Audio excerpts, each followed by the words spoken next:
Welcome to the Wisdom Academy YouTube channel. UPSC prepare பண்றவங்க beginners ஆ இருந்தா என்ன books படிக்கணும்ன்ற லிஸ்ட்டை நான் இந்த வீடியோல தான் சொல்ல போறேன். கூடவே current affairs என்ன படிக்கணும்ன்றதையும் நான் சொல்றேன். First, ancient historyக்கு இந்தியா லெவல்ல Tamil Nadu state board book old புக்கான 11th ஸ்டாண்டர்ட் புக் தான் ancientக்கு ஃபாலோ பண்றாங்க. கூடவே R.S. சர்மா இந்தியாஸ் ancient pastன்னு ஒரு புக் இருக்கு. R.S. சர்மா எழுதினது. இந்த புக்கையும் ஃபாலோ பண்ணுங்க. ancientக்கு இந்த ரெண்டு புக்குமே போதுமானது. Second medieval historyக்கு NCERT booksே போதுமானது. கூடவே Satish Chandra History of Medieval Indiaன்ற ஒரு புக் எழுதியிருக்காரு. அந்த புக்கும் medievalல அதிக வெயிட்டேஜ் கிடையாது. ஒரு questions இல்ல ரெண்டு questions தான் prelims-ல கேக்குறாங்க. அதனால medievalக்கு அவ்வளவு இம்பார்ட்டன்ஸ் கொடுக்க தேவையில்ல. NCERT booksே போதுமானது. Third modern India prelims-லயும் சரி mains-லயும் சரி அதிக வெயிட்டேஜ் கொண்டது history-ல modern India தான். இதுக்கு new NCERT books 6th to 12th கண்டிப்பா படிச்சே ஆகணும். modern India டாபிக் எங்கெல்லாம் இருக்கோ அது ஒண்ணுத்தையும் மிஸ் பண்ணிடாம கண்டிப்பா படிச்சிருங்க. அதுக்கப்புறம் ஸ்பெக்ட்ரம்ன்ற ஒரு புக் இருக்கு. இதுதான் ஸ்பெக்ட்ரம் புக். அப்படி இல்லனா பிபின் சந்திரா இந்த ரெண்டு புக்ல ஏதாவது ஒரு புக்கை நீங்க ஸ்டாண்டர்டா ஃபாலோ பண்ணுங்க. ரெண்டுத்தையும் படிச்சு டைம் வேஸ்ட் பண்ண வேண்டாம். ரெண்டுமே ஸ்டாண்டர்ட் புக்ஸ் தான். ஏதாவது ஒண்ணை ஃபாலோ பண்ணுங்க. உங்களுக்கு எப்படி கம்ஃபர்டபிளா இருக்கோ எந்த புக்கை படிச்சா ஈஸியா இருக்கோ அதை ஃபாலோ பண்ணுங்க. Art and Culture class 11th உள்ள NCERT புக் அதாவது Intro to Indian Arts அப்படிங்கிற ஒரு புக் இருக்கு. அதை படிச்சுக்கோங்க. கூடவே ஒரு standard book Indian art and கல்ச்சர்னு சொல்றது நிதின் சின்ஹானியா எழுதியிருக்காரு. இந்த புக் ரொம்ப யூஸ்ஃபுல்லா இருக்கும். எல்லா டாபிக்கையும் இவங்க கவர் பண்ணியிருப்பாங்க. கூடவே ஏன்ஷியன்ட்ல உள்ள ஆர்ட் அண்ட் கல்ச்சரை படிக்கிறதுக்கு ஓல்டு NCERT கிளாஸ் 11th உள்ள ஆர்ட் அண்ட் கல்ச்சரை மட்டும் படிச்சுக்கோங்க. அதே மாதிரி மிடிவல்ல உள்ள ஓல்டு NCERT கிளாஸ் 11th உள்ள ஆர்ட் அண்ட் கல்ச்சர் மட்டும் படிச்சுக்கோங்க. நெக்ஸ்ட் வேர்ல்டு ஹிஸ்டரிக்கு பர்டிகுலரா எந்த ஸ்டாண்டர்ட் புக்ஸும் நீங்க ஃபாலோ பண்ணணும்னு அவசியமே இல்லை. நீங்க ஏதாவது ஒரு IAS அகாடமியோட நோட்ஸை வெப்சைட்ல நிறைய இருக்கு. கூகுள்ல சர்ச் பண்ணீங்கன்னாவே நிறைய ஹிஸ்டரி நோட்ஸ் இருக்கு. அதுல வேர்ல்டு ஹிஸ்டரிக்கு நீங்க ஜஸ்ட் அகாடமி நோட்ஸ் ஃபாலோ பண்ணாவே போதும். எந்த பர்டிகுலர் ஸ்டாண்டர்டான புக்ஸையும் நீங்க படிக்கணும்னு அவசியம் இல்லை. நெக்ஸ்ட் ஜியோகிராஃபிக்கு GC லியோங் எழுதின சர்டிபிகேட் பிசிக்கல் ஜியோகிராஃபின்ற ஒரு டாபிக் கண்டிப்பா படிச்சுக்கோங்க. Old NCERT books 6th to 10th follow பண்ணா போதும். New NCERT books 11th and 12th படிச்சா போதும். நீங்க எப்பவுமே ஜியோகிராஃபி படிக்கும் போது கண்டிப்பா வேர்ல்ட் அட்லாஸ் எப்பவுமே கூட வச்சுக்கோங்க. அதே மாதிரி கரண்ட் அஃபேர்ஸ்ல எந்த ஒரு புது ஏரியாவை பத்தி நீங்க படிச்சாலும் கண்டிப்பா கூட அட்லாஸ் வச்சே படிக்கணும். புதுசா ஒரு கண்ட்ரியோட நேம் நீங்க பார்த்தாலோ இல்ல தெரிஞ்சுக்கிட்டாலோ அதை கண்டிப்பா நீங்க அட்லாஸ்ல அந்த ஏரியா எங்க இருக்குன்றத சர்ச் பண்ணி பாருங்க. நெக்ஸ்ட் எக்கனாமிக்ஸுக்கு எல்லா ஸ்டாண்டர்ட் புக்ஸையும் படிக்கணும்னு அவசியம் இல்லை. கிளாஸ் 11th and 12th படிச்சாவே போதும். சப்போஸ் உங்களுக்கு பேசிக்ஸ் தெரியணும்னா 9th and 10th standard NCERT புக்ஸையும் படிச்சுக்கோங்க. நெக்ஸ்ட் இந்தியன் எக்கனாமிக்கு உள்ள ஸ்டாண்டர்ட் புக் எதுனா ரமேஷ் சிங் எழுதின புக் தான் இந்தியன் எக்கனாமிக்கு. முக்கியமா பட்ஜெட் அண்ட் எக்கனாமிக் சர்வே அதாவது 1 இயர்க்கு எந்த இயர் நீங்க எக்ஸாம் எழுத போறீங்களோ அந்த இயரோட பட்ஜெட்டை ரொம்ப முக்கியமா பார்த்துக்கோங்க. அது கூடவே எக்கனாமிக் சர்வேயும் நீங்க தெரிஞ்சுக்கணும்.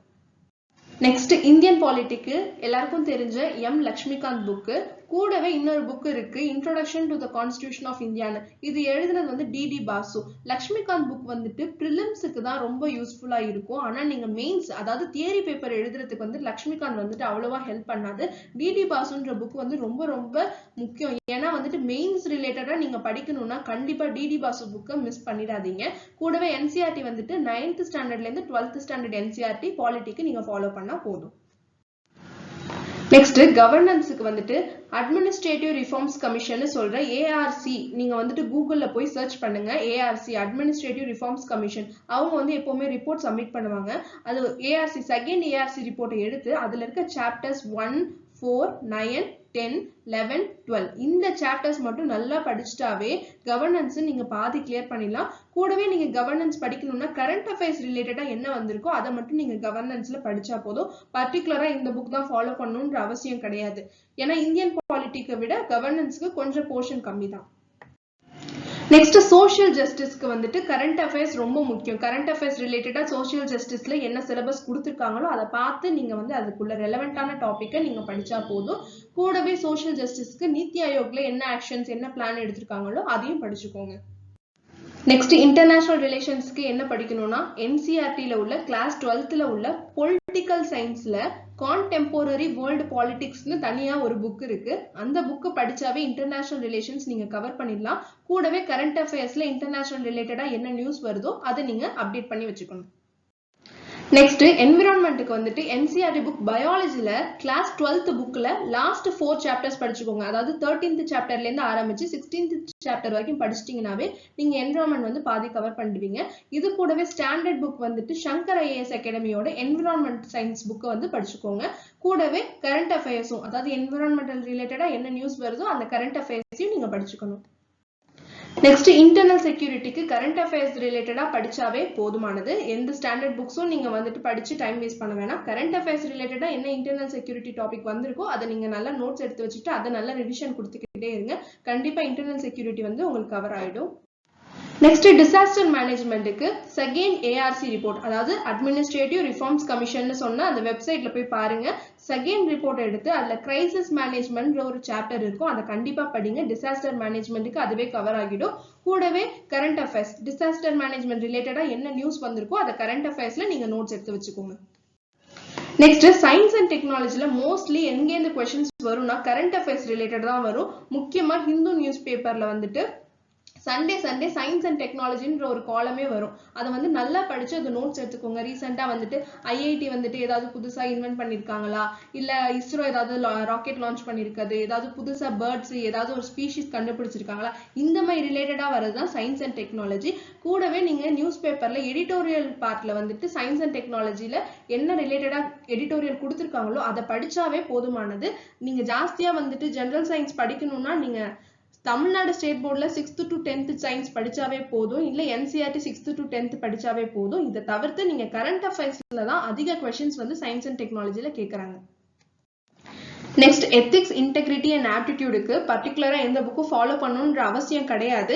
எல்லாமே அது உங்களோட ஓன் ரைட்டிங், டிசிஷன் மேக்கிங் இந்த மாதிரி தான் இருக்கும். சப்போஸ் உங்களுக்கு ஒரு கைடன்ஸ் வேணும்னா கண்டிப்பா இந்த புக்கை படிங்க, ரொம்ப யூஸ்ஃபுல்லா இருக்கும். G. Subbarao and PN Rao Chowdhry எழுதின ethics, integrity and aptitude for civil service. இந்த புக் வந்து ரொம்ப யூஸ்ஃபுல்லா இருக்கும் எத்திக்ஸுக்கு.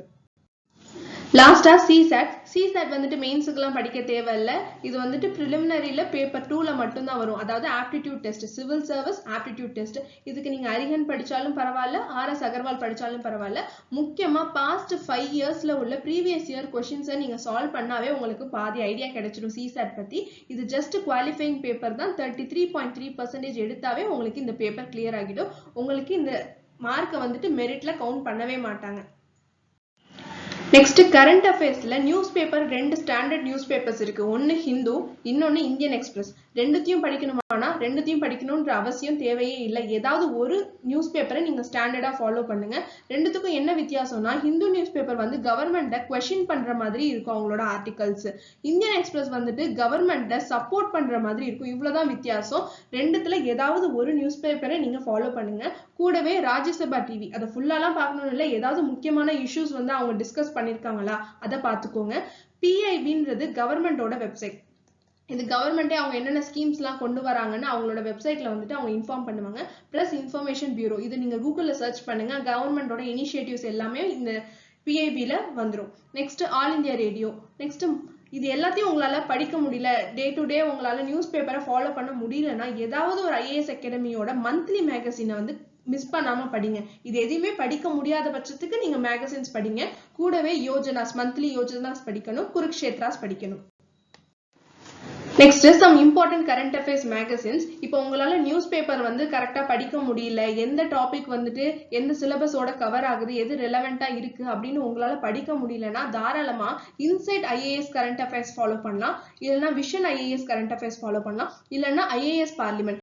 இந்த மூணுத்துல ஏதாவது ஒரு கரண்ட் அஃபேர்ஸ், அதாவது மூணுத்தையுமே படிக்கணும்ன்ற அவசியம் இல்லை, ஏதாவது ஒரு கரண்ட் அஃபேர்ஸ் நீங்க ஃபாலோ பண்ணாவே உங்களுக்கு ஒரு மந்தோட கரண்ட் அஃபேர்ஸ் அவங்க டீடைல்டா ஜெனரல் ஸ்டடிஸ் 1ல எது வரும், ஜெனரல் ஸ்டடிஸ் 2ல என்ன வரும் அவங்களே ஒரு மேகசினை ரெடி பண்ணிடுவாங்க. கூடவே yojanas, Kurukshetra, science and technology இது எல்லாத்தையுமே அவங்களே ஒரு மேகசின் மாதிரி ரெடி பண்ணிடுவாங்க. அது நீங்க தாராளமா படிக்கலாம்.